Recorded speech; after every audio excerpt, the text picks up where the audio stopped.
आप सब खुश हैं? कितने लोगों ने इन 3 दिनों में बरकत पाई, आशीष पाई? ओके, जिन लोगों ने आशीष पाई, मैं चाहता हूं वो लोग परमेश्वर के लिए ताली बजाएंगे। Come on.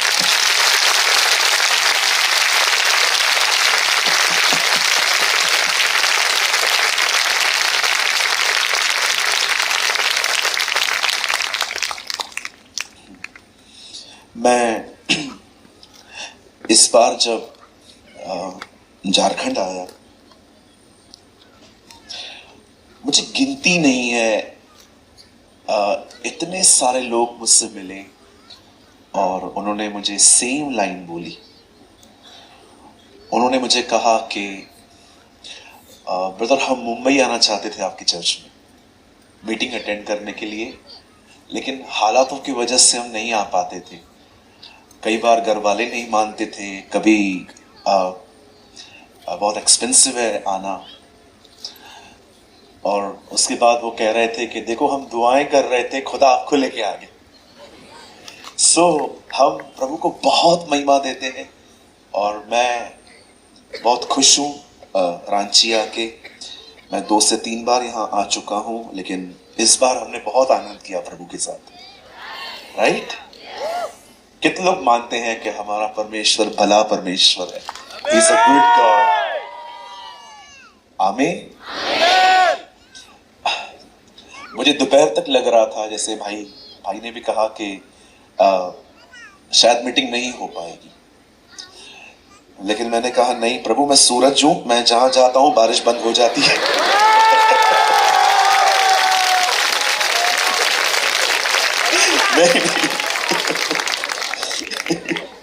मैंने राजीव भाई को भी यही कहा अभी। मैंने कहा ब्रदर, बारिश नहीं होगी, मैं आया हूं ना। लेकिन खुदा चाहता था ये मीटिंग हो। ओके, तो आज लास्ट डे है। मैं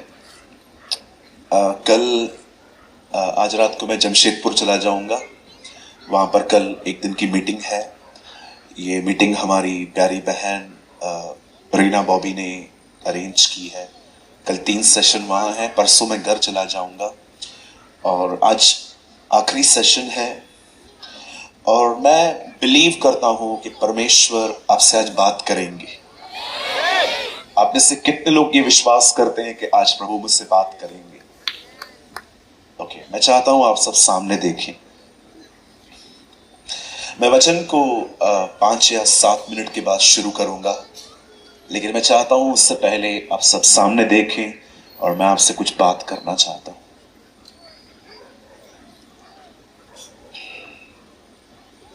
Jesus was a traveler preacher.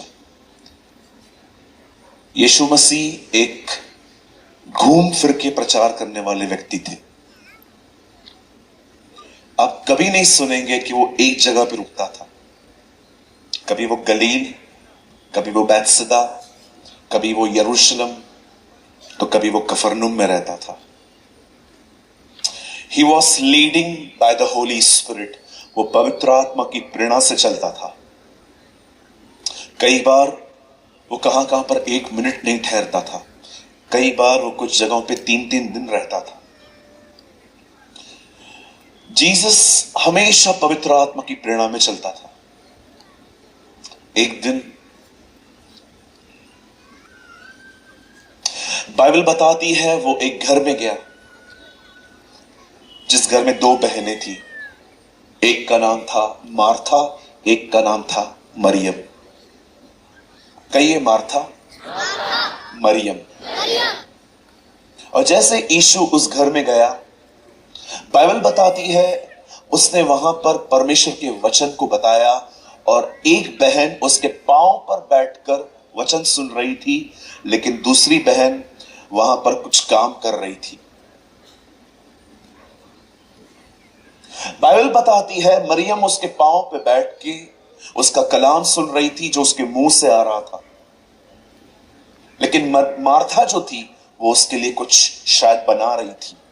वहां पर पूरा जिक्र नहीं है, लेकिन वहां पर ऐसा लिखा है वो काम करते करते घबरा गई। आप जानते हो जब मार्था घबरा गई तो उसने क्या कहा? प्रभु आपको चिंता नहीं है, मैं यहां पर अकेले काम कर रही हूं।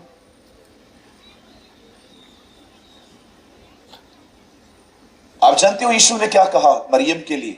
उसने उसे डांटा नहीं, ये सही तो कह रही है, उठना काम करना। उसने ये नहीं कहा। उसने कहा मार्था, हे मार्था, तू बहुत सारी बातों की चिंता करती और घबराती है, लेकिन जो उत्तम भाग मरियम ने चुना है वो उससे छीना नहीं जाएगा। आप जानते हो उत्तम भाग क्या था? उत्तम भाग था उसका कलाम सुनना। आप जानते हो इस समय आप कहां हो? आप उत्तम भाग में हो। आप, मैं आप में से हर एक को कहना चाहता हूं, मार्था यीशु के लिए खाना बना रही थी, लेकिन मरियम वो खा रही थी जो यीशु लाया था। आप जानते हो कई बार परमेश्वर आपसे क्या चाहता है?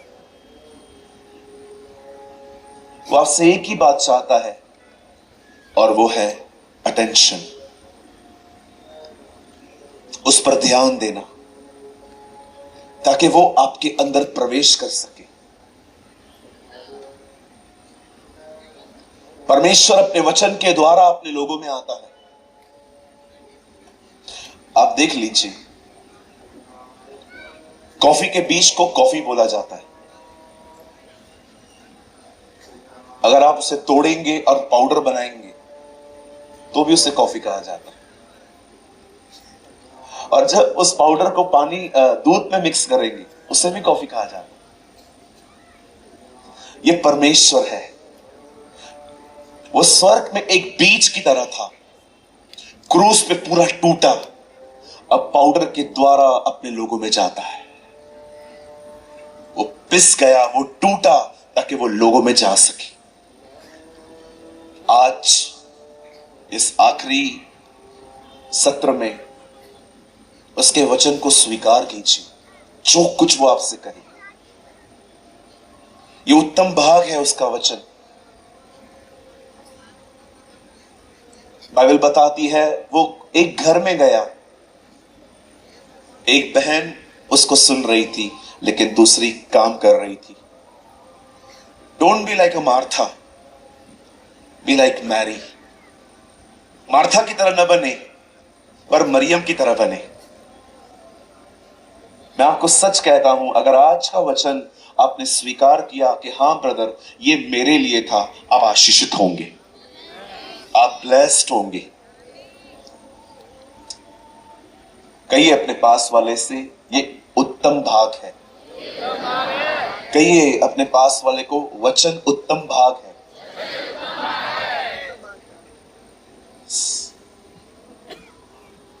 क्या आप सब तैयार हैं? आइए मेरे साथ खोलिए, ओपन विथ मी, मेरे साथ खोलें पहला राजा 1 किंग्स।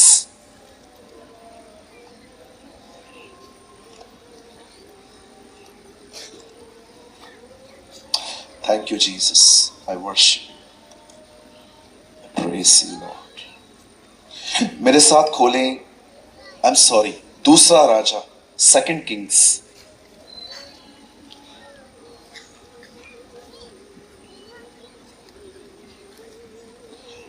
पांचवा अध्याय, chapter 5।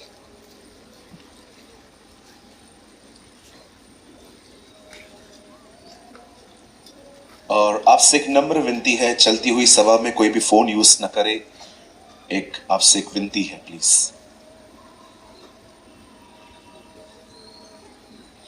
Open with me the book of 2 Kings chapter 5, दूसरा राजा और उसका 5वां अध्याय।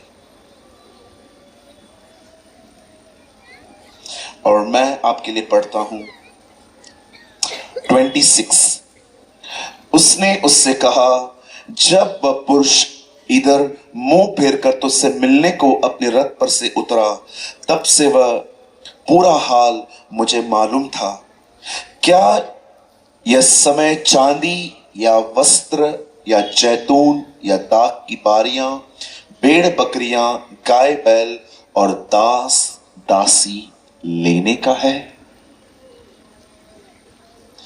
आइए भाइयों बहनों, मैं चाहता हूं आप सब सामने देखें। अब जो लोग आगे पीछे बाउंड्री से पहले बैठे हुए हैं, मैं चाहता हूं आप सब सामने देखें। छोटा सा संदेश है, मैं इसे अधिक समय नहीं बोलूंगा। एक छोटा सा मैसेज मैं आपको देना चाहता हूं। मैं चाहता हूं आप सब सामने देखें।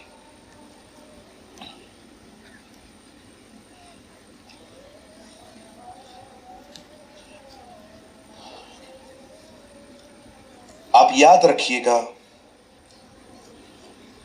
परमेश्वर ऋतुओं को बदलता है। The Bible says God is a God of seasons. आप जिस सीजन को आज देख रहे हो, कल शायद आप उस सीजन को नहीं देखेंगे। बाइबल बताती है जब परमेश्वर ने इस दुनिया को बनाया, तब उसने ये दुनिया आदम को दी थी। उसके बाद आप जानते होंगे, आदम का दौर निकल गया। उसके बाद बाइबल में दौर आया इजराइलियों का। आप पूरी बाइबल में देखिए, इजराइल के लोग आपको मिलेंगे। एक समय ऐसा भी आया जब इजराइलियों का दौर चला गया और राजाओं का दौर आया, किंग्स का।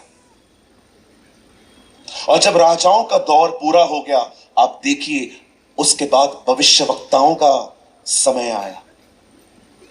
और जब उनका समय आया तो बाइबल बताती है उसके बाद परमेश्वर के बेटे का टाइम आया, वो प्रकट हुआ। उसके बाद बाइबल बताती है वो मुर्दों में से जिंदा हुआ और उठा लिया गया। आप जानते हैं आज किसकी सीजन चालू है? पवित्र आत्मा की। आज पवित्र आत्मा इस पृथ्वी पर राज्य करता है। लेकिन एक समय ऐसा होगा जब यह भी सीजन खत्म हो जाएगी और बाइबल बताती है जिन्होंने पापों पर जय पाई है उनका समय आएगा। इसीलिए प्रकाशित वाक्य में लिखा है जो जय पाए वो मेरे पिता के सिंहासन पर जा बैठेगा, जैसे मैं जय पाकर अपने पिता के सिंहासन पर जा बैठा हूं। मैं आज आपको समय के बारे में कुछ बताना चाहता हूं कि क्यों एलीशा ने गहजी से ये बात कही थी। क्या ये समय ये सब चीजों को लेने का था? तो एलीशा अगर ये समय ये सारी चीजों को लेने का नहीं था, तो ये समय किस चीज का था? क्या आप आज के समय में पहचान जाते हैं कि परमेश्वर आज क्या करना चाहता है? बाइबल बताती है एक समय था जब इज़राइल में एक राजा राज्य करने लगा जिसका नाम था अहाब। बाइबल बताती है कि उसने एक दुष्ट अन्य जाति लड़की से शादी की जिसका नाम था इजबल। उसके अंदर एक डीमन था, दुष्ट आत्मा थी।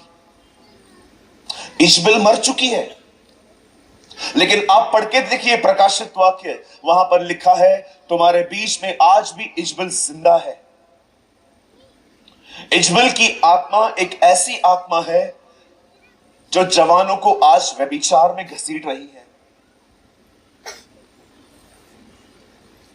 उन दिनों में अहाब ने जिस लड़की के साथ शादी की उसका नाम था इजबल। और जानते हो वो क्या करती थी? बाइबल बताती है वो प्रभु के नबियों को मारती थी, उनका कत्ल करवाती थी। भले ही जुबान अहाब की होती थी, दिमाग इजबल का होता था। और जब परमेश्वर ने यह देखा कि इज़राइल को एक परिवार बर्बाद कर रहा है, तब परमेश्वर ने उनके विनाश के लिए एक भविष्यवक्ता को खड़ा किया जिसका नाम था Elia. His name was Elijah। Elia को पता चला कि इजबल ये सब कर रही है। बाइबल बताती है उसे सबक सिखाने के लिए एलिया ने 3.5 साल तक बारिश बंद करवा दी। 3.5 साल के बाद जब बारिश आई और उसने एक जगह पर उसके बहुत से नबियों को, इजबल के लोगों को एलिया ने मरवाया, तब बाइबल बताती है इजबल ने एलिया को एक धमकी दी, उस नबी को, परमेश्वर के नबी को, कि अगर आज मैं तुझे न मारूं तो मेरा देवता मुझे मार दे। इस धमकी को एलिया ने इतना मेडिटेट किया, इतना मनन किया, बाइबल बताती है एलिया डर गया। और डरने के बाद बाइबल बताती है वो एक पेड़ के नीचे गया और उसने अपनी मौत के लिए दुआ की कि प्रभु मैं बहुत परेशान हो गया हूं। इंग्लिश में लिखा गया है मैं फेड अप हो चुका हूं अपनी जिंदगी से। ये औरत तेरे नबियों को मारती है, अब ये मेरे भी प्राण की खोजी बनी है। आप जानते हो आप क्यों डरते हैं? आप क्यों डरते हैं? आपके अंदर डर क्यों है? बहुत सारे लोग डरते हैं, समाज के सामने अपने आप को मसीह बताने से डरते हैं। मैं एक सिंधी परिवार से प्रभु में आया, मेरी सरनेम से आपको पता चलता होगा। जब मैं प्रभु में आया बहुत सारे लोगों ने मुझे बहुत उल्टा सीधा कहा, अरे तूने ये कर दिया, तूने वो कर दिया, बड़े एलिगेशंस लग गए। बहुत सारे दोस्तों ने नाता तोड़ दिया, बहुत सारे लोगों ने बात करना ही बंद कर दी, अलग अलग चीजें बोलते थे मेरे लिए, तूने ये कर दिया, तूने वो कर दिया।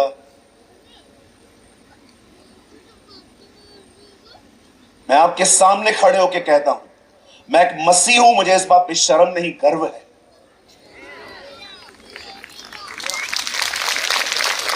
मुझे गर्व है इस बात पे कि यीशु मेरा परमेश्वर है।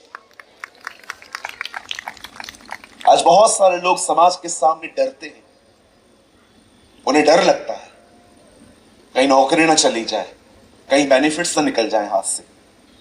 किससे डर रहे हैं आप? इन समाज से जो आपको बीमार होने पे गोली नहीं देते। बहुत सारे लोगों को समाज का डर है इन दिनों। नहीं ब्रदर मैं नहीं बता सकता। मेरे पास एक 2 व्हीलर है मुंबई में, उसके आगे लिखा है जीसस इज लाइफ। जहां पर भी जाता हूं ना मैं लोगों को बताता हूं, देखो यीशु मेरा प्रभु है। क्यों डरना? क्या यीशु आपके लिए मरने से पहले डरा था? जरा सोचिए कितनी शर्म की बात होती है कि एक जवान को उन्होंने लकड़ी पर लगा दिया जिसका सिर्फ यह हिस्सा ढका हुआ था। क्या हुआ आपके लिए?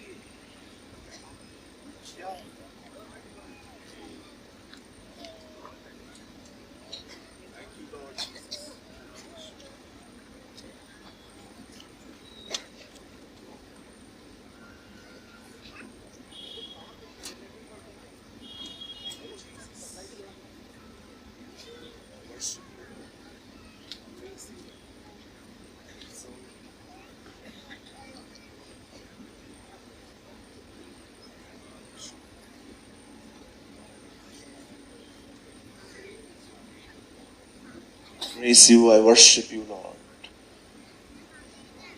Shall I continue, brother?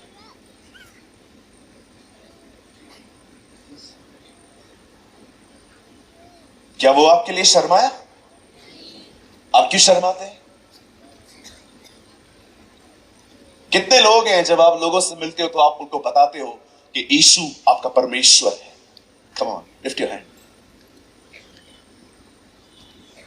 मेरे भाइयों मेरी बहनों, यीशु ने कहा उनसे मत डरो जो तुम्हारे शरीर को घात करते हैं, सिर्फ उससे डरो जो शरीर के बाद तुम्हारी आत्मा को नाश कर सकता है, अर्थात परमेश्वर। मैं किसी से नहीं डरता, आप भी मत डरा करो। कहिए अपने पास वाले से, डरने का नहीं।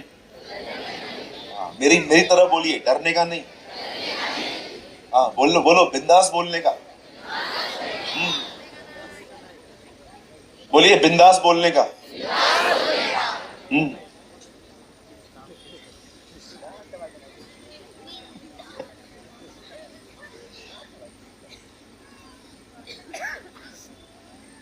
मुझे एक भाई ने कहा आपने धर्म परिवर्तन कर लिया, आपको कितने पैसे मिले? यहां पर कोई है किसको पैसे मिले? अगर कहां मिलते तो बोलो मैं चलता हूं, मुझे बहुत जरूरत है, लेके दो।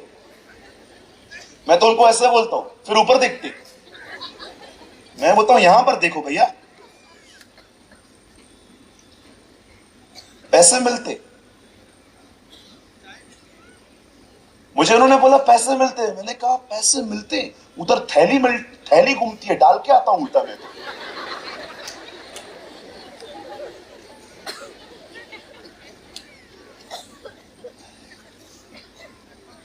पैसे मिलते सब लोग इधर आके नहीं बैठते। पैसे नहीं मिलते, जिंदगी मिलती है यहां।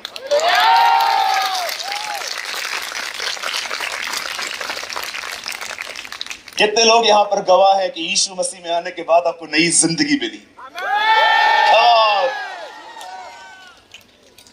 कोई पैसे नहीं मिलते, थोड़ी देर रुको थैली आएगी। मैं सच में हैरान हो गया जब किसी ने मुझे कहा पैसे मिलते। मैंने कहा यार मैं तो डाल के आता हूं, इनको पैसे मिलते।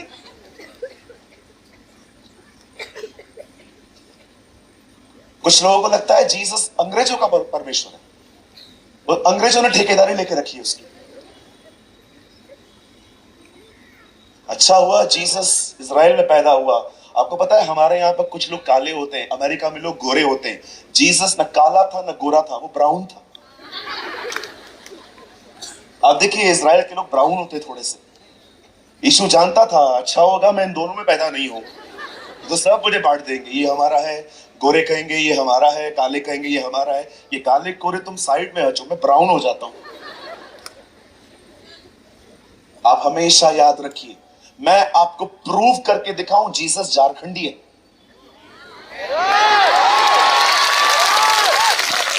बताऊं मैं प्रूव कर सकता हूं, आओ मेरे सामने। आई विल प्रूव इट कि जीसस सिंधी है। अब देखो मैं क्या बोल रहा हूं। पितामह ईश्वर नारथा तुलित हो अच्छा, तू अनुग्रहकारी दयालु परमेश्वर है, तू महान है। आप जानते हो मैं सिंधी बोल रहा हूं, वो सिंधी समझता है। आप झारखंडी बात बोलो, वो झारखंडी समझेगा क्योंकि वो झारखंड का खुदा है। जो एक भाषा समझे वो सृष्टि का मालिक नहीं हो सकता। जो सारी भाषाओं को समझे वही सृष्टि का मालिक होता है।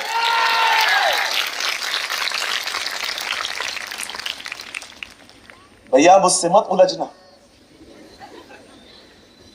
और हमसे तो बिल्कुल, भारतीयों से तो बिल्कुल मत उलझना, क्योंकि हिंदुस्तान का नाम बाइबल में है।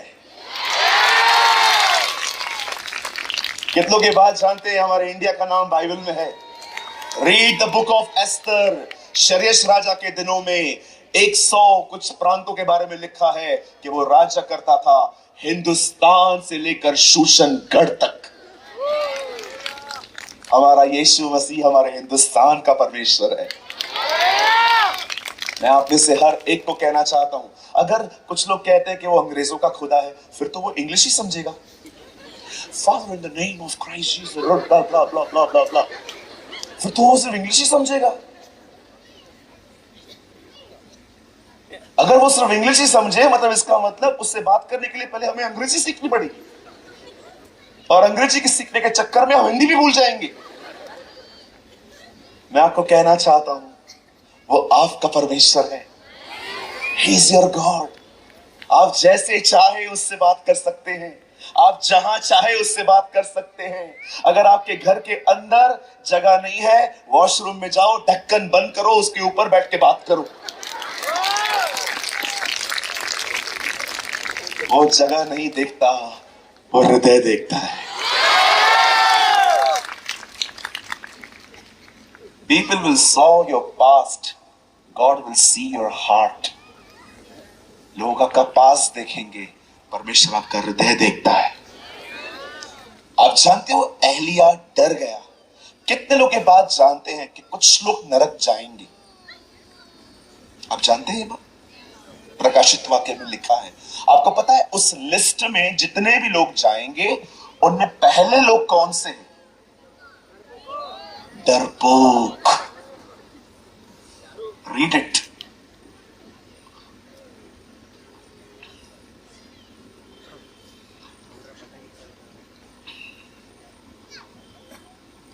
किसी से डरने की जरूरत नहीं है, किसी से डरने की जरूरत नहीं है। आपका परमेश्वर आपकी रक्षा करना जानता है।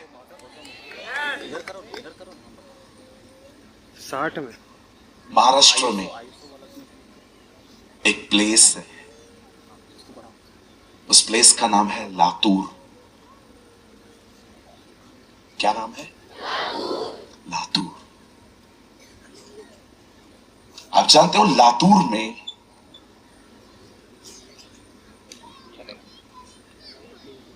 एक लड़की रहती थी आज से बहुत समय पहले। स्टडी के लिए वो कहीं बाहर गई, लातूर में ही, और अपनी फ्रेंड के साथ एक पीजी में रहने लग गई। स्टार्टिंग के डेज में उसे नहीं पता था कि जिस लड़की के साथ वो रह रही है वो एक मसीह लड़की है। उसे हर दिन देखती थी, वो सुबह में कुछ समय घुटनों पर बैठी प्रार्थना करती थी, ये काला काला किताब बाइबल इसको पढ़ती थी, और वो हर दिन उसकी इस गॉडली हैबिट्स को देखती थी। एक दिन इस बहन ने, जो उसके साथ रूम शेयरिंग में रहती थी, इसने उससे पूछा, बोला दीदी आप हर दिन इस बुक को पढ़ते हो, आप हर दिन मैं देखती हूं कि आप घुटनों पर बैठे रहते हो, आप क्या करते हो? तब उस बहन ने अपना फेथ शेयर किया। उसने कहा, बहन मैं एक मसीह हूं और हम लोग हर दिन अपने परमेश्वर से प्रार्थना करते हैं और बाइबल के द्वारा वो हमसे बात करता है। उसने अपना सिंपल फेथ शेयर किया। ये बात सुनने के बाद उस बहन को ऐसा लगा कि मैं भी इन बातों को थोड़ा जानूं, और उस बहन ने कहा, आप लोग कहां जाते हो? उसने कहा, यस, हम हर रविवार एक जगह पे जमा होते हैं जहां पर हम यीशु से दुआ करते हैं। उसने कहा, संडे को मैं भी आ सकती हूं आप लोग के साथ? यस, कम विद अस, आ जाइए आप भी। और जब वो उसके साथ चर्च में गई, उस कलीसिया के अंदर प्रभु की शिक्षा बहुत खूबसूरत थी, बहुत बैलेंस प्रीचिंग थी वहां पर। इस बहन को अच्छा लगा वहां पर जाकर क्रिश्चियन कल्चर देखकर। इस बहन ने उससे कहा, क्या आप हर संडे जाते हो? उसने कहा, हाँ हर संडे जाते हैं। उसने कहा, मैं चल सकती हूँ आपके साथ हमेशा? बोला, हाँ आप आया करो। आहिस्ते आहिस्ते 3 4 5 हफ्तों तक वो वहां पर जाती रही, और कुछ समय के बाद उसने उनसे बाइबल लिया और वो खुद भी पढ़ने लग गई।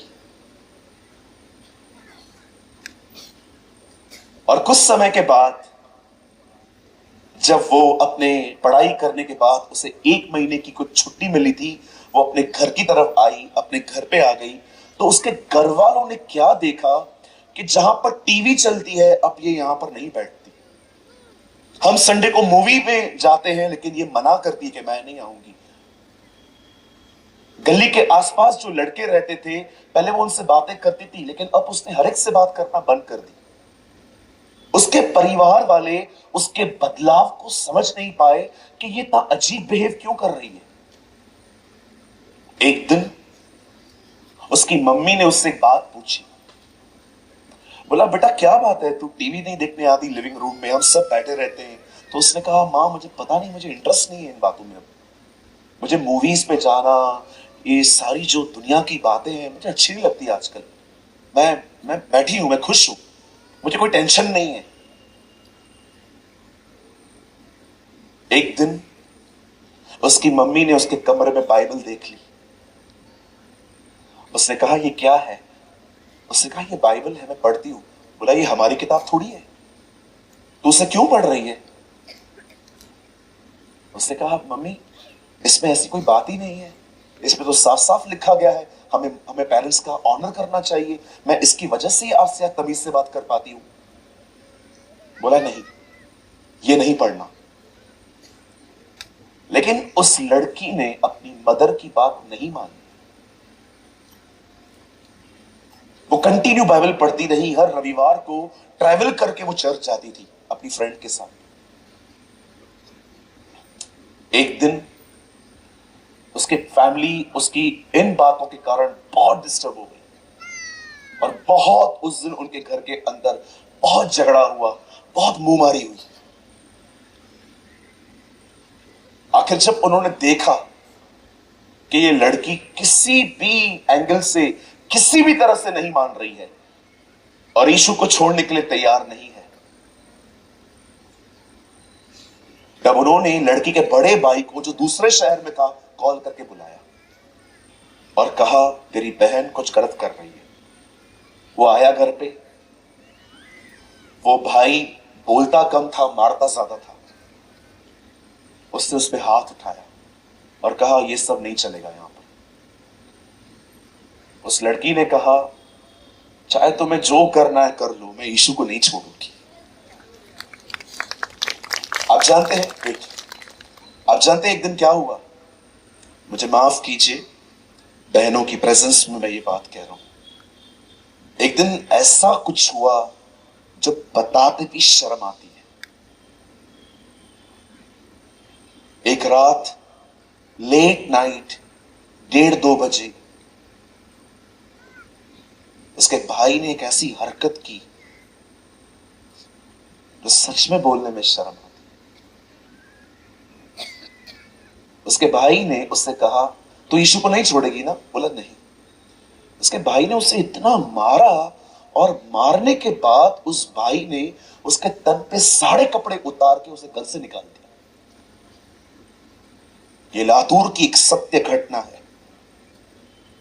और जब उन्होंने उसे निकाल दिया घर से, उसके तन पर एक कपड़ा नहीं था उस बेटी के बॉडी पे, और वो अपने घर से निकाल दी गई।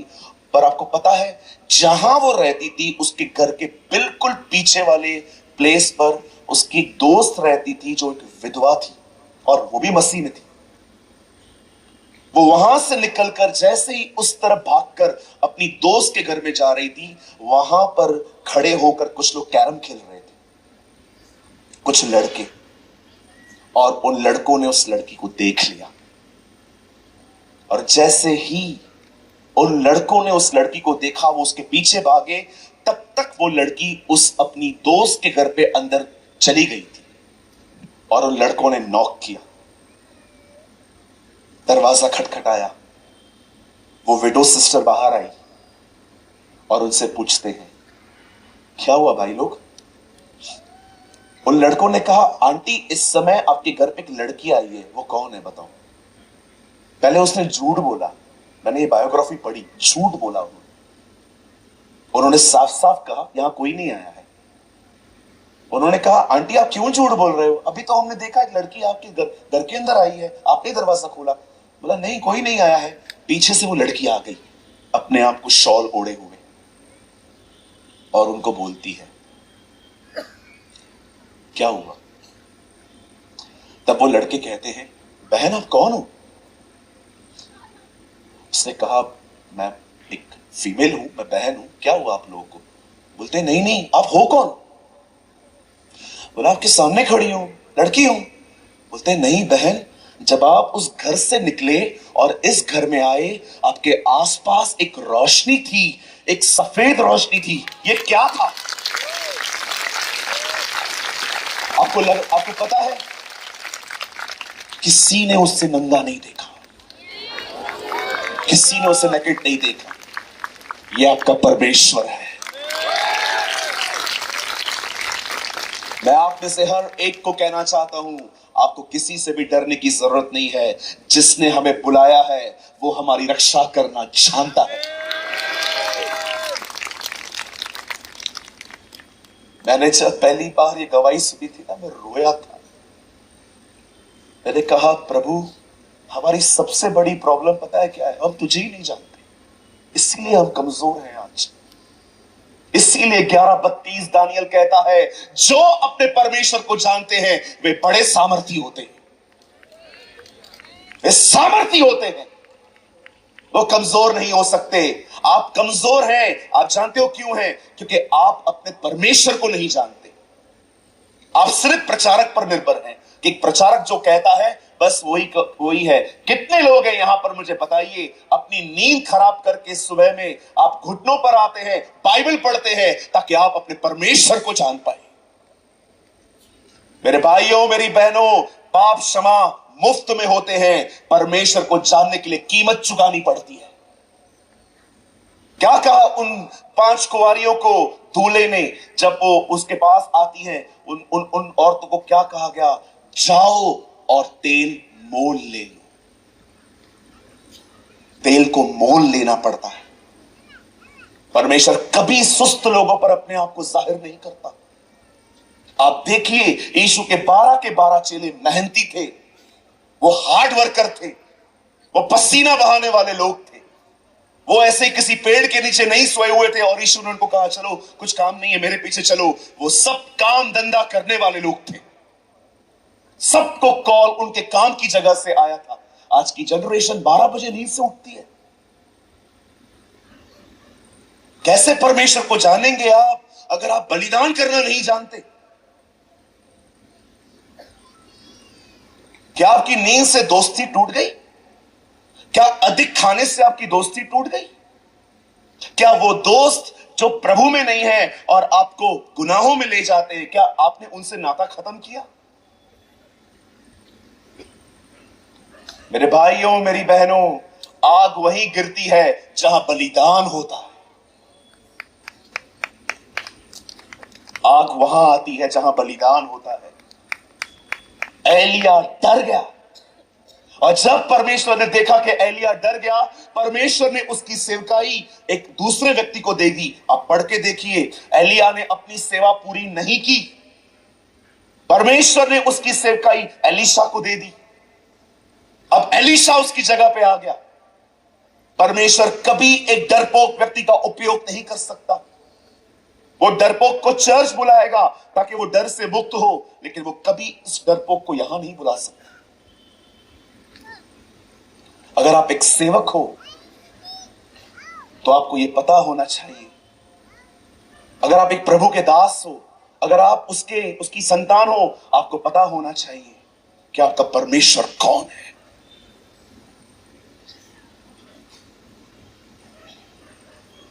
आप जानते हो, जब एलीशा की सेवकाई शुरू हुई, उन दिनों में बाइबल बताती है नामान नामक एक व्यक्ति था जो उससे मिलने आया, क्योंकि वो कोढ़ी था, लेकिन वो बहुत पैसे वाला था। वो जानता था, वो एक सिद्धांत जानता था कि अगर एक परमेश्वर के दास से हम मिलने जा रहे हैं तो हमें कुछ साथ में लेना चाहिए। उसने अपने साथ गाय, बैल, बहुत सारी चीजें ले ली कि अपनी चंगाई के बदले मैं एलीशा को कुछ भेंट दे दूंगा। जब वो एलीशा के दरवाजे पे पहुंचा, वचन कहता है एलीशा उससे नहीं मिला। एलीशा ने गहजी से कहा, जा इसे बोल कि यरदन नदी में 7 डुबकियां मारे और 7वीं डुबकी लगाने के बाद वो चंगा हो जाएगा।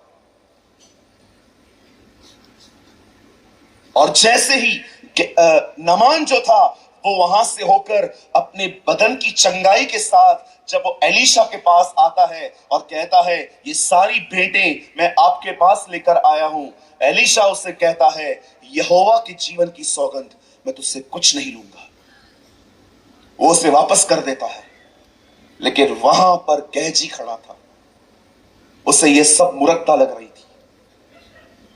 जैसे ही नामान थोड़ा आगे गया, एलीशा का सेवक गहजी उसके पीछे पीछे जाता है और उसे कहता है आप मुझे दे सकते हो, कुछ जरूरत है मुझे। और जैसे ही वो उन सारी चीजों को लेकर जो नामान उसके सामने लाया था वो लेकर, वचन कहता है वो अपने घर पे रख के आया और बिल्कुल सीधा खड़ा हो गया आके एलीशा के सामने, जैसे उसने कुछ किया ही नहीं है। लेकिन एलीशा अपनी आत्मा में स्ट्रॉन्ग व्यक्ति था। कई बार परमेश्वर मीलों दूर वाली बात उसे आत्मा में दिखा देता था। तब वो गहजी से पूछता है, गहजी कहां गए थे? और गहजी, मैं तो यहीं था, मैं तो इधर ही हूं। तब एलीशा उससे कहता है, क्या ये समय पैसा, रुपया, चांदी, सोना, भेड़, बकरी, जैतून लेने का है?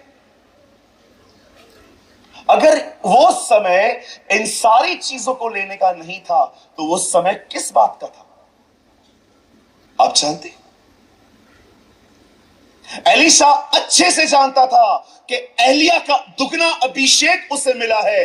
वो उसे यह समझाना चाह रहा था मेरा दुगना अभिषेक तुझे मिलने वाला था। जिस समय अभिषेक पाने के दिन थे, ये बंदा संसारी चीजों के पीछे भाग रहा था। मुझे ऐसा लगता है जैसे उन दिनों में गहजी परमेश्वर के समय को नहीं पहचान पाया, आज की पीढ़ी भी उस समय को नहीं पहचान पा रही है जो परमेश्वर करना चाहता है। मैं आपसे पूछना चाहता हूं रांची के लोगों, क्या आप जानते हो ये किसकी सीजन है? परमेश्वर क्या करना चाहता है? उन दिनों में एलिया की सेवकाई एलीशा को मिली, एलिया का अभिषेक एलीशा को मिला और उसका अभिषेक गहजी को मिलना था। आप जानते हो वो दिन दुगना हिस्सा लेने के थे। आपको पता है आज कौन से दिन है? आज वो दिन चालू है जब परमेश्वर अपनी दुल्हन को तैयार करना चाहता है, अपने लोगों को तैयार करना चाहता है। लेकिन आज मैं आपको बड़े दुख के साथ कहना चाहता हूं, आज कलीसिया दुल्हन की तरह नहीं बन रही है, उल्टा संसारी बन रही है। वो चर्च आते हैं लेकिन उनके इनर इंटरेस्ट कुछ और है। आज मैं आपसे पूछना चाहता हूं, यहां पर जितने भी लोग हैं, मैं जानता हूं आपको मेरा संदेश शायद कम अच्छा लगेगा, लेकिन मैं आपको सच कहता हूं, आप मुझे पसंद करें या न करें, मुझे इससे कोई फर्क नहीं पड़ता। सत्य तो सत्य है। I don't care. मैं आपसे पूछना चाहता हूं, जैसे वो उन दिनों में गहजी नहीं समझ पाया कि ये किस बात का समय चालू है, आपको पता है इन दिनों में कौन सा समय चालू है? परमेश्वर क्या करना चाहता है? मेरे भाइयों, मेरी बहनों, मैं आप में से हर एक को बताना चाहता हूं, यह समय है जब परमेश्वर बहुत जल्द अपनी दुल्हन को लेने बादलों पर आएगा और उससे पहले वो आज अपनी दुल्हन को तैयार कर रहा है। मैं आपसे पूछना चाहता हूं, कहीं ऐसा तो नहीं है कि गहजी दुगना अभिषेक के दिनों में दुनिया के पीछे था, पर आप इन दिनों में उसकी दुल्हन नहीं बन रहे हैं, उल्टा आप संसारी बन रहे हैं? भले ही हो सकता है कि आप में से हर व्यक्ति हर रविवार को चर्च जाता है, लेकिन मैं आपसे पूछना चाहता हूं, क्या आप भीतर से परमेश्वर के करीब हैं? हर व्यक्ति, जरूरी नहीं है कि जो यीशु का नाम लेता है वो अंदर से भी उसके करीब है। यीशु ने फरीसियों को देखकर कहा, देखो ये मुंह से मेरा आदर करते हैं पर इनके दिल मुझसे दूर होते हैं। आज मैं आपसे पूछना चाहता हूं, यहां पर जितने भी लोग हैं, क्या आप उसकी दुल्हन बन रहे हैं? क्या आप उस दुआ पे पहुंचे हैं जब यूहन्ना कहता है, आ मैं तैयार हूं? मेरे भाइयों, मेरी बहनों, यह समय मोबाइल यूज करने का नहीं है, यह समय सिर्फ चिटचैट करने का नहीं है। ये चीजें आचार की तरह होनी चाहिए, मिले तो भी धन्यवाद, ना मिले तो भी ठीक है।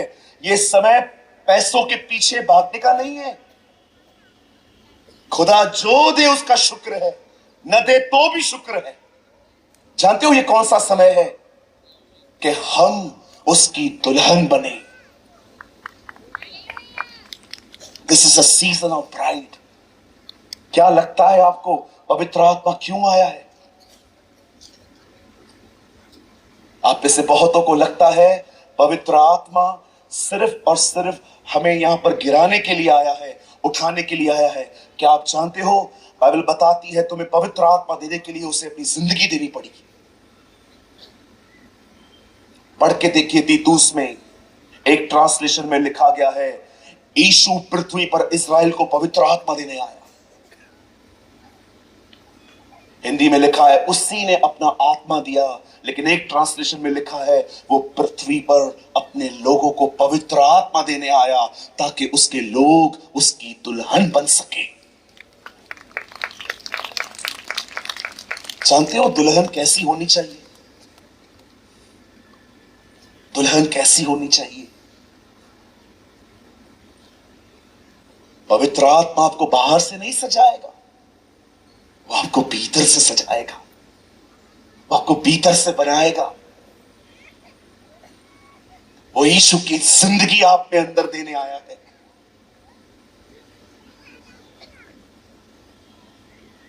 स्मार्ट दिखने के चक्कर में, मॉडर्न दिखने के चक्कर में पता नहीं लोग आज क्या क्या कर देते हैं। मैं स्मार्ट दिखूं, मैं मॉडर्न दिखूं, उसके चक्कर में पता नहीं लोग क्या क्या कर रहे हैं आज। आप बिलीव करेंगे, आजकल मसीह लोग बॉलीवुड की मूवीज भी देखते हैं, and they call themselves Christians. वे अपने आप को मसीह भी कहते हैं।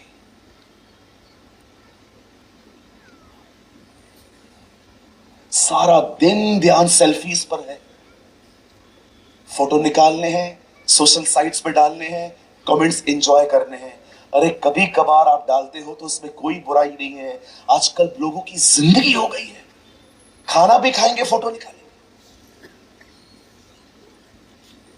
मैं आपसे पूछना चाहता हूं, क्या पवित्र आत्मा आपको उसकी दुल्हन बना रहा है? गैजी नहीं समझ पाया, हम भी नहीं समझ पा रहे हैं।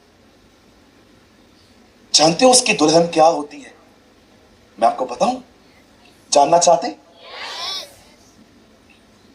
मैं आपको बताता हूं उसकी दुल्हन कैसी होती है। मैं आपको बताना चाहता हूं, जब पवित्र आत्मा एक व्यक्ति के अंदर काम करता है तो वो कैसा बन जाता है। एक दिन लूत और इब्राहिम के चरवाहों के बीच में झगड़े हुए। इब्राहिम जानता था कि आपस में लड़ना अच्छी बात नहीं है। तब इब्राहिम लूत को कहता है, हे लूत, हम एक काम करते हैं, हम डिवाइड हो जाते हैं, अलग हो जाते हैं। पूरा देश सामने पड़ा हुआ है, तुझे क्या चाहिए, दाईं या बाएं, जो चाहिए तू ले जा। आप जानते हैं, जब लूत ने पूरी नजर घुमा ली तब उसे बहुत सारी जगहों पे बंजर जमीन दिखी, लेकिन एक ऐसी जगह भी थी वहां पर जिसमें हरियाली थी, ग्रीनरी थी। लूत ने कहा, मैं यहां जाऊंगा। इब्राहिम खुद चुन सकता था अपनी जगह, क्योंकि वो बड़ा था, वो उसका अंकल में आता था, लेकिन उसने फिर भी नम्रता से कहा, तू चूज कर। जिसे हम में से कुछ लोग अपने बड़े होने का फायदा उठाते हैं, इब्राहिम ऐसा नहीं था। इब्राहिम ने कहा, चूज कर दो तुम्हें चाहिए। और लूत स्वार्थी होकर एक ऐसी जगह चुनता है जहां पर हरियाली थी। उससे लगा ये ज्यादा है, यहां पर मेहनत नहीं करनी पड़ेगी, ये तो बंजर जमीन है। प्रभु भी बड़ा महान है।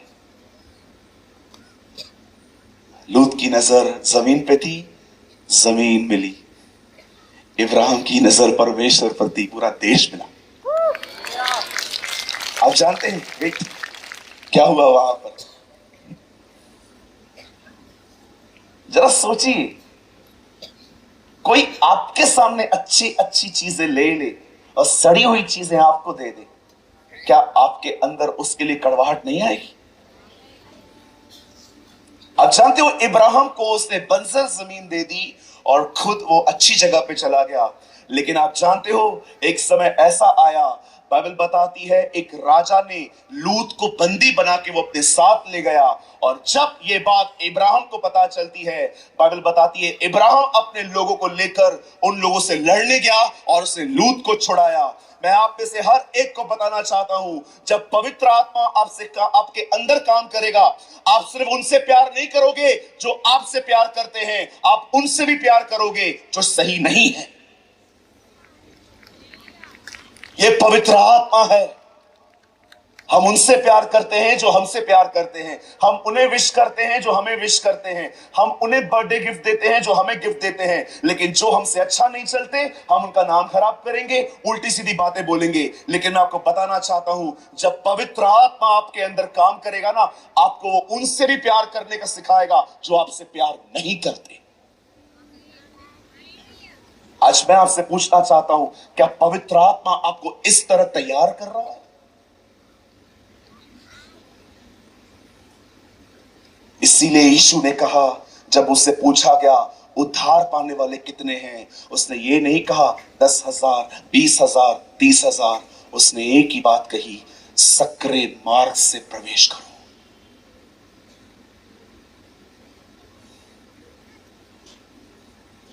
मेरे भाइयों, मेरी बहनों, ये दुल्हन के संवरने के दिन है। मैं आप में से हर एक को बताना चाहता हूं, बहुत जल्द वो समय आएगा जब हम एक आवाज सुनेंगे। हम एक आवाज सुनेंगे और जैसे ही हम ऊपर देखेंगे हमारा छुटकारा निकट होगा। यीशु ने कहा, ऐसी जिंदगी जियो कि तुम मनुष्य के पुत्र के सामने खड़े होने के योग्य बनो। मैं आप में से हर एक को कहना चाहता हूं, मेरे भाइयों मेरी बहनों, घुटने टेको आज घर जाकर और पवित्र आत्मा से कहो, पवित्र आत्मा धन्यवाद, आप मुझे सब कुछ देते हैं, लेकिन आज मैं जान गया हूं यह दुल्हन बनने के दिन है। मेरे अंदर से जो कुछ भी आपको पसंद ना आए उसे निकालिए, पर मुझे यीशु की दुल्हन बनाइए। Make me a bride of Christ. बहुत थोड़ा समय रह गया है, तैयारी करिए। आपको पता है मुझे कभी कभी क्या लगता है, शायद हम कल भी न मिल पाए, आज रात को वो आ जाए। हम इतने करीब हैं। मेरी एक अंग्रेजी बाइबल में लिखा है, हे मेरे बालकों, हिंदी में लिखा है, हे मेरे बालकों तुम जानते हो उसका आना निकट है। मेरे एक ट्रांसलेशन में लिखा है, हे मेरे बालकों तुम जानते हो उसके आने में मात्र 1 घंटा बचा है। 2000 साल पहले यूहन्ना अपनी किताब में लिखता है उसके आने में 1 घंटा बचा है, और आज मैं भाई सूरज प्रेमानी आपको बताना चाहता हूं अब उसके आने में 1 मिनट बचा है। बहुत जल्द वो हमारे बीच में आएगा। कहां हैं आप इन दिनों में? क्या आप उसके सामने एक समर्पित जिंदगी जी रहे हैं? क्या आपने खुदा से कहा, खुदा मैं भले ही तेरे पीछे चलता हूं लेकिन मेरा दिल है ना बहुत सारी बातों पे लगा हुआ है, मेरा मन बहुत बटा हुआ है। खुदा मुझे ऐसा लग रहा है कि मैं तेरे पास हूं फिर भी मैं भटका हुआ हूं। मैं आपको सच कहता हूं, मैं कोई पवित्र नहीं हूं, लेकिन मैं हर दिन अपना दिल खुदा के सामने खोलता हूं। मैं कई बार परमेश्वर से कहता हूं, प्रभु मुझे माफ कीजिए, इतने साल हो गए हैं मुझे आपको जाने हुए, पर मुझे ऐसा लगता है कि मैं आज भी आपको वैसे नहीं जान पा रहा जैसे मुझे जानना चाहिए। आप में से यहां पर बहुत लोग हैं, मैं अपनी आत्मा में जानता हूं यहां पर बहुत सारे लोग हैं जो समय और ऋतुओं को नहीं पहचानते। ये समय है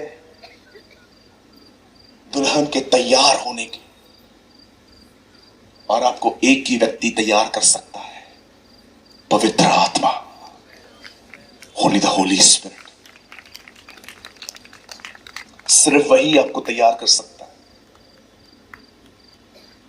इससे पहले कि मैं बंद करूं,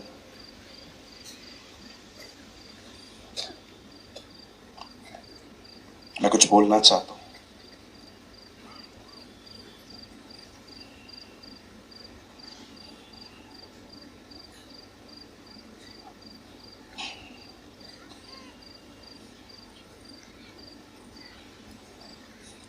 आप में से यहां पर बहुत लोग हैं,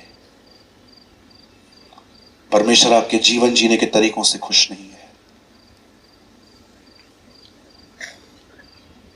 even some are leaders are here, यहां पर कुछ सेवक भी हैं। God is not happy the way of your living. मेरे भाइयों मेरी बहनों, यह मत समझिए कि एक वार्निंग है, ये उसका प्यार है। ये उसका प्यार है। वो आप में से किसी को नहीं खोना चाहता, इसलिए वो आज आपको कहता है, लौटा लौटा लौटा। मैं सेकंड टाइम आप में से हर एक को कहना चाहता हूं, आप में से यहां बहुत लोग हैं जिनके परमेश्वर जीने के तरीकों से खुश नहीं है।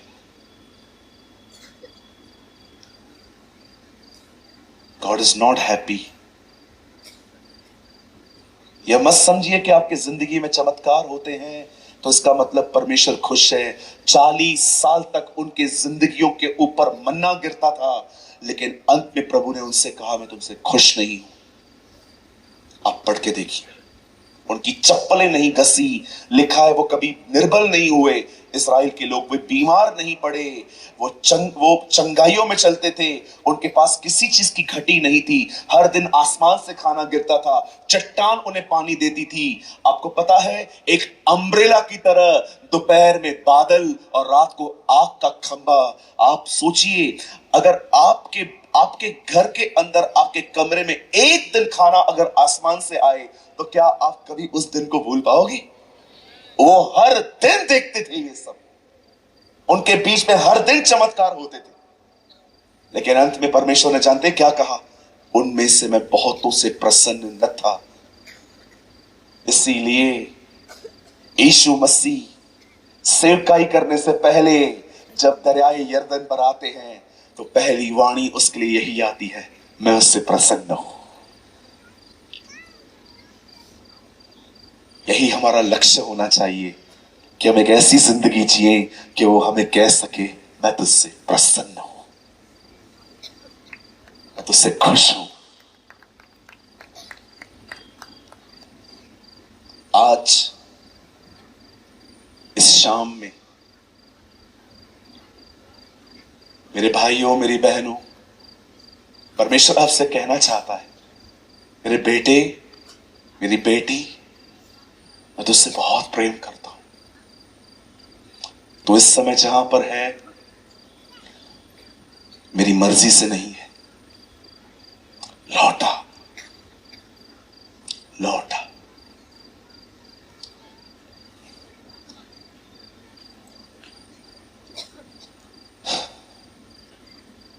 बहुत जल्द वो आएगा। मैंने सुबह एक बात कही थी, जो लोग नहीं आए थे मैं उनके लिए भी कहता हूं, सुन लीजिए, आपके फायदे की बात है। मैं भले ही प्रचार करता हूं, पर मैंने कभी महसूस नहीं किया कि मैं एक प्रचारक हूं। आप जानते हो एक्चुअली मैं क्या बोलता हूं अपने प्रचारों में? मैं कभी ज्यादा प्रचार करने के पीछे माथा फोड़ी नहीं करता, ये बोलूंगा, ये बोलूंगा, ये बोलूंगा। मैं सिर्फ आपको वो बताता हूं जिस तरह से मैं खुद तैयार हो रहा हूं, दैट्स इट। मैं इसी तरह तैयार हो रहा हूं और मुझे परमेश्वर ने कहा है अपनी तैयारी को बता।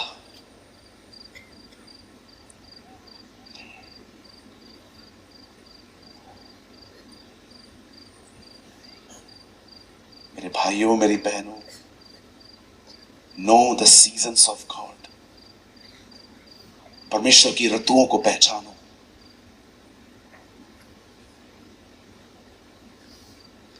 नंबर बताने से आपकी कोई उन्नति नहीं होने वाली।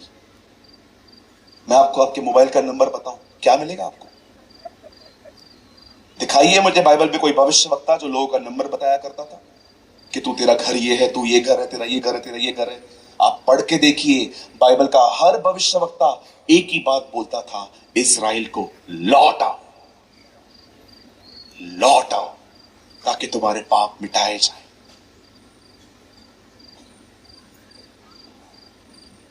किसे सुनते हैं आप? उन लोगों को जो सिर्फ आपको अमीर होने की प्रतिज्ञाएं देते हैं, फेमस होने की प्रतिज्ञाएं देते हैं। वो आपको साधारण से सेलिब्रिटी बनाना चाहते हैं। कि आप उन लोगों को सुनते हो जो बहुतों को धर्मी बनाते हैं। पढ़ के देखिए, दानियल में लिखा गया है, अंत के दिनों में वो आकाश के नाई चमकेंगे जो शिक्षा देते हैं, जो बहुतों को धर्मी बनाते हैं। किसे सुनते हैं आप? उन पाखंडियों को जो सिर्फ आपको अमीर होने की प्रतिज्ञाएं देते हैं। ओ, ये ले लो, वो ले लो, वो ले लो। Yes, I call them hypocrites. हम लोगों को पुरानी वाचा से पकड़ पकड़ के पुरानी वाचा से नई वाचा में लेके आते हैं, और ये लोग वापस उन्हें पकड़ के पुरानी वाचा में लेके जाते हैं। पुरानी वाचा में बहुत कुछ लिखा गया है। मैं तुम्हें जमीनें दूंगा, मैं तुम्हें ये दूंगा, मैं तुम्हें वो दूंगा। और पढ़ के देखिए, वहां पर लिखा है तुम्हारी औरतों के कभी मिसकैरेज नहीं होंगे, तुम्हारी औरतों के कभी बच्चे नहीं गिरेंगे। पुराने नियम के अंदर सारी आशीषें शारीरिक थी, पर कितने लोगों ने इफिसियों 1:3 में पढ़ा है, धन्य है हमारा परमेश्वर जिसने हमें मसीह में हर प्रकार की आत्मिक आशीष दी है। Spiritual blessing. जानते हो सब आशीष क्या होती है स्पिरिचुअल? यूहन्ना बपतिस्मा दाता जब इज़राइल के सामने खड़ा होता है तो क्या कहता है? मैं तुम्हें पानी का बपतिस्मा देता हूं, लेकिन जो मेरे बाद आने वाला है वो तुम्हें पवित्र आत्मा का बपतिस्मा देगा। बपतिस्मा का मतलब जानते क्या है? इंग्लिश में ट्रांसलेट किया जाता है इमर्स्ड। इमर्स्ड का मतलब होता है डूबना। कितने लोग ये बात जानते हैं? यूहन्ना ने कहा मेरे बाद कोई ऐसा व्यक्ति आने वाला है जो तुम्हें पवित्र आत्मा में डुबा देगा। यह नए नियम की आशीष है। आप याद रखिएगा, अगर पानी यहां तक है तो भी आप चल सकते हो नदी में, अगर पानी यहां तक है तो भी आप आगे बढ़ सकते हो, अगर पानी यहां तक है तो भी आगे बढ़ सकते हो। लेकिन अगर आप पानी में आ गए तो अब आप अपनी डायरेक्शन डिसाइड नहीं करोगे, अब जहां पानी जाएगा आप वहीं जाओगे।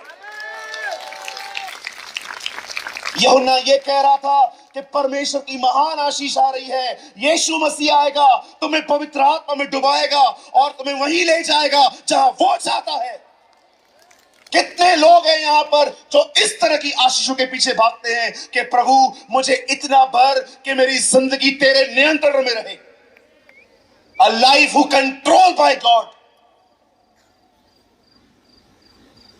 बंद कर दीजिए ऐसे लोगों को सुनना जो आपको आत्मिकता से निकालकर आपको वर्ल्डली बनाते हैं, और ऐसों को सुनिए जो आपको धर्मी बनाएं, जो आपको खुदा के करीब ले जाएं, जिनके प्रचार सुनने के बाद आपका प्रार्थना जीवन बढ़ जाए। ऐसों की किताब पढ़िए जिसको पढ़कर आपको बाइबल के प्रति आपकी भूख बढ़ जाए।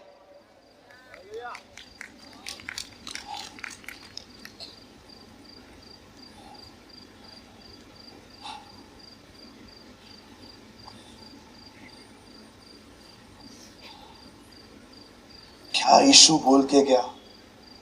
क्या बोलते रहते हैं हम लोग नॉनसेंस बातें। धन्य है हमारा परमेश्वर, पौलुस कहता है, जिसने हमें मसीह में हर प्रकार की आत्मिक आशीष दी, शारीरिक नहीं। यूहन्ना तक ये बात जान गया था, इसीलिए वो अपने प्रचारों में कहता है, देखो वो राज्य जा रहा है, स्वर्ग का राज आ रहा है, स्वर्ग का राज्य, जहां पर तुम्हें स्वर्गीय बातें मिलेंगी। मैं चंगाइयों के खिलाफ नहीं हूं भैया, मैं गरीबी के पक्ष में नहीं हूं। मैं खुद लोगों को कहता हूं कि आप ब्लेस्ड रहे, आशीषित रहे, कभी बीमारी आपको न छुए, आपके पास इतना हो कि आप अपने घर के अच्छे प्रबंधक बने। लेकिन आज बहुत से लोग जो आत्मा के बारे में लिखा है उसके बारे में बात ही नहीं करते, वो सिर्फ शारीरिक बातें करते हैं। अरे ये बंदा कल मर गया, कहां जाएगा?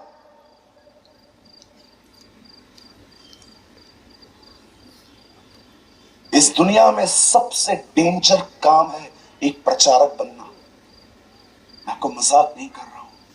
इसलिए याकूब कहता है, तुम जानते हो हम शिक्षकों का न्याय और कड़ाई से होगा, क्योंकि हम बोलने में चूक जाते हैं। Brother, if you are a pastor, दीदी, अगर आप प्रीच करते हैं, preach carefully, lead people to Jesus, not to this world. लोगों को खुदा के करीब ले जाओ, संसार के नहीं। आपकी आराधना, आपका प्रचार, आपका सब कुछ लोगों को जीसस के करीब लेके जाए।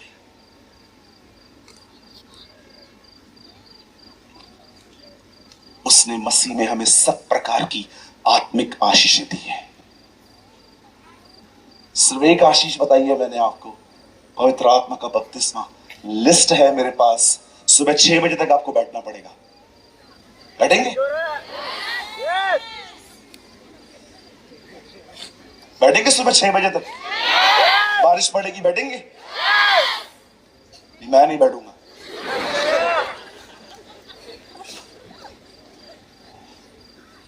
ये दुल्हन के संवरने के दिन है, ये दुल्हन को पवित्र आत्मा का बपतिस्मा पाने के दिन है, ये कलीसिया को आत्मा में डूबने के दिन है। मेरे भाइयों, मेरी बहनों, मैं आप में से हर एक को कहना चाहता हूं, लौट आइए। यीशु ने खून बहाया ताकि हम नई वाचा में आ पाए। इसीलिए प्रभु भोज के समय उसने कहा, यह लहू मेरी नई वाचा का लहू है। मैं ये खून इसलिए बहाता हूं ताकि तुम पुरानी वाचाओं से निकल के नई वाचा में आ सको, जहां पर तुम्हें आत्मिक आशीषें मिलेंगी। आइए, अपनी जगहों पे खड़े हो जाइए।